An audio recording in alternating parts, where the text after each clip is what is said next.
En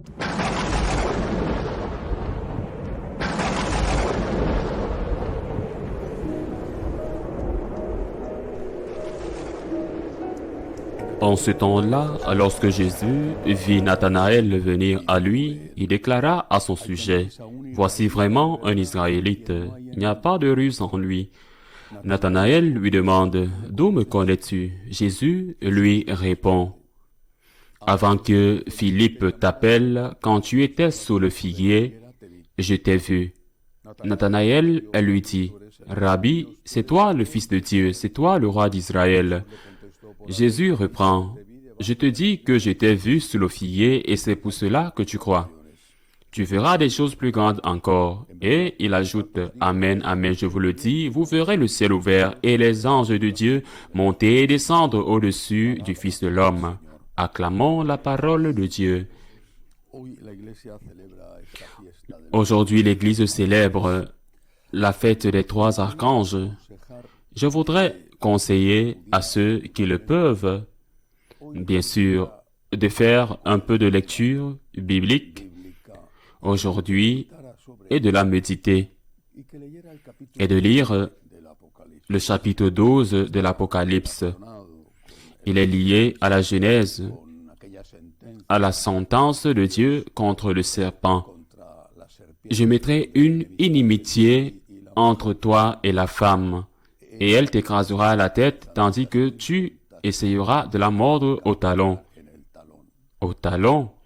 Le chapitre 12 de l'Apocalypse est très intéressant et mérite d'être lu à tête reposée, sachant que l'Apocalypse est un livre révélé, mais écrit sous forme symbolique.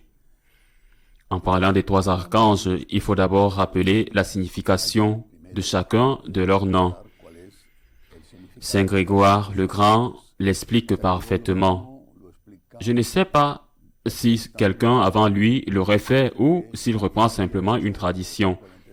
Dans son homélie 34, il explique la signification des noms de ces apôtres.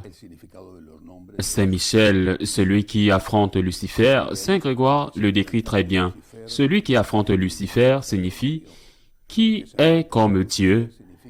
Il est l'archange à qui nous devons demander de l'aide pour ne pas tomber dans le terrible péché de l'orgueil, la racine de tous les péchés, la mère de tous les péchés, l'orgueil.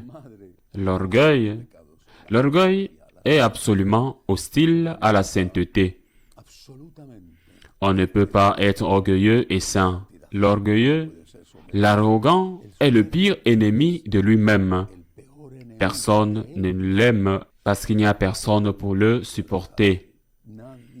Lorsque vous devez vivre avec une personne orgueilleuse, arrogante, vous savez très bien quel genre de cauchemar c'est. L'arrogant n'est certainement pas conscient et toujours, absolument toujours, croit qu'il lui arrive, c'est la faute des autres. Parce qu'en général, l'orgueilleux est très victimaire. C'est un martyr, il détruit sa vie, détruit la vie des autres et se croit victime. Qui est comme Dieu, c'est la phrase de Saint Michel, l'archange, avec laquelle il vainc l'orgueil de Satan.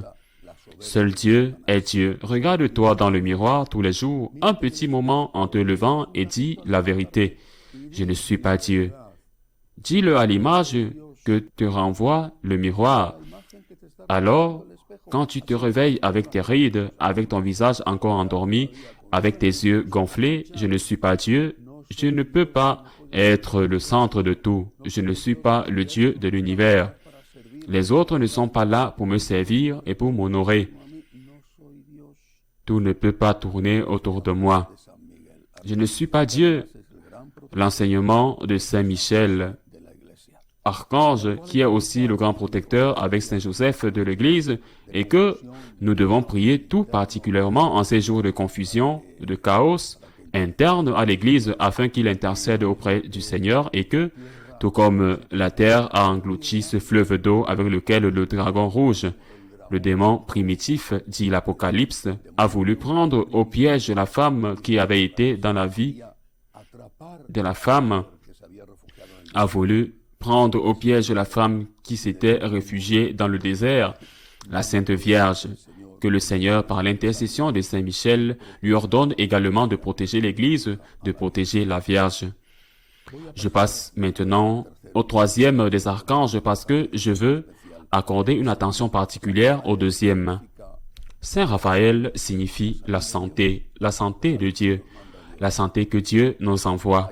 Il y a beaucoup de saints qui sont spécialisés dans l'intercession auprès de Dieu pour demander notre santé.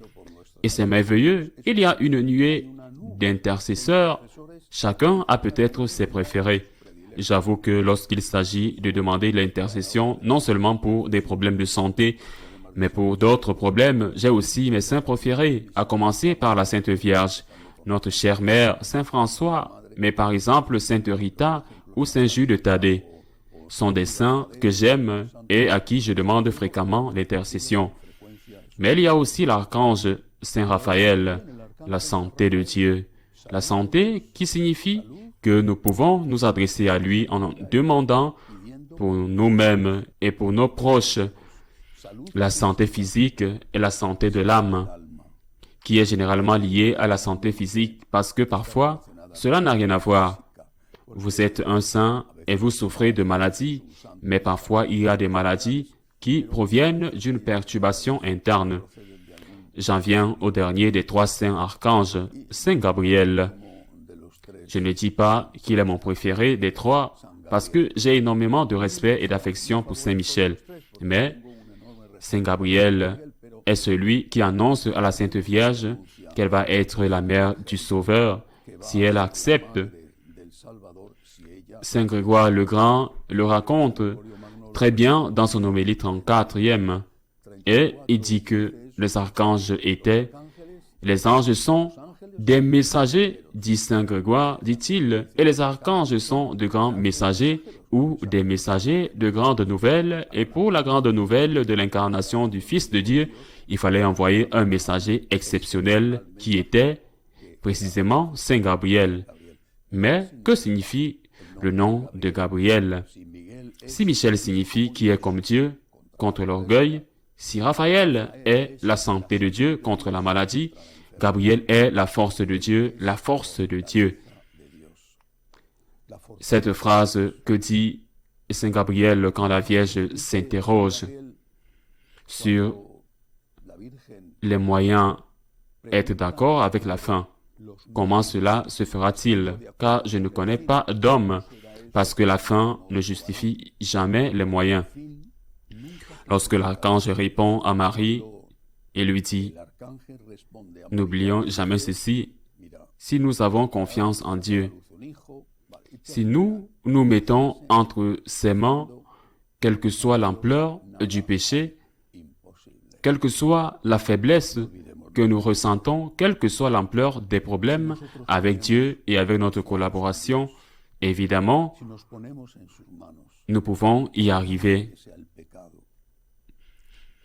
Nous ne devons pas nous tromper et nous dire que le problème n'existe pas, tout mettre sous le dos des autres. Nous sommes parfaits, nous ne faisons jamais rien de mal. Les autres autour de nous ne nous comprennent pas. Les autres autour de nous ne nous aiment pas.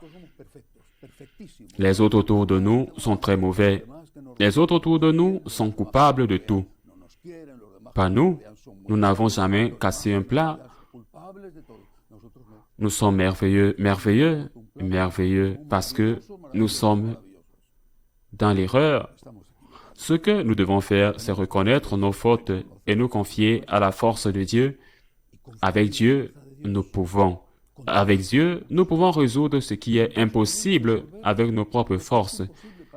Si ce n'est pas un problème de faute et de péché, c'est peut-être un problème de maladie, de travail ou de cohabitation. Avec Dieu, nous pouvons.